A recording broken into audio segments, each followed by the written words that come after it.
7 জানুয়ারির বোরচর MP cricketer Shakib Al Hasan তার বিরুদ্ধে আজকে গ্রেপ্তারি পরোয়ানা জারি করা হয়। আওয়ামী লীগের সাবেক সংসদ সদস্য ও ক্রিকেটার সাকিব আল হাসানের বিরুদ্ধে গ্রেপ্তারি পরোয়ানা জারি করেছেন আদালত। রোববার ঢাকার অতিরিক্ত প্রধান মহানগর হাকিম মোহাম্মদ মাহবুবুল হক এই নির্দেশ দেন। আজকে ধার্য ছিল আদালতে আসার জন্য, কিন্তু সে আজকে আদালতে আসে না। জানা গেছে আইএফআইসি ব্যাংকের চেক ডিজনার মামলায় এই গ্রেপ্তারি পরোয়ানা জারি করা হয়েছে। সাকিব ছাড়াও আরো 2 জনের বিরুদ্ধে একই মামলায় গ্রেপ্তারি পরোয়ানা জারি করা হয়েছে। তারা হলেন গাজী জাহাঙ্গীর হোসেন, ইমদাদুল হক ও মালেকা বেগম। বিজ্ঞ আদালত গ্রেপ্তারি পরোয়ানা জারি করেন। এর আগে গত 18 ডিসেম্বর সাকিব সহ 4 জনের বিরুদ্ধে সমন জারি করেন আদালত। ওই সময় Dhaka chief metropolitan magistrate CMM আদালতের মেট্রোপলিটন ম্যাজিস্ট্রেট মোহাম্মদ মাহবুবুল হক আদালতে এ আদেশ দেন। না আসার কারণে তার বিরুদ্ধে বিজ্ঞ আদালত গ্রেপ্তারি পরোয়ানা জারি করেন। মামলার নথি থেকে জানা যায় সাকিব সহ 4 আসামির বিরুদ্ধে 4,14,57,000 টাকার চেক ডিজনারের মামলাটি করা হয় 15 ডিসেম্বর। 18 জানুয়ারি আসামিদের আদালতে হাজির হতে বলা হয়। এ আদেশের মাধ্যমে সাকিব সহ মামলার আসামিদের আদালতে উপস্থিত হতে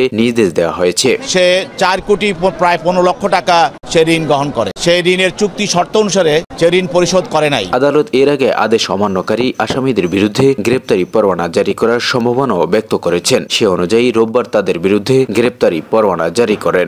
ডিফল্টার হওয়ার কারণে সে যেগুলো দাখিল করেছিল ওই চেকের বিপরীতে ব্যাংক তার বিরুদ্ধে এনআই অ্যাক্টে মামলা করে।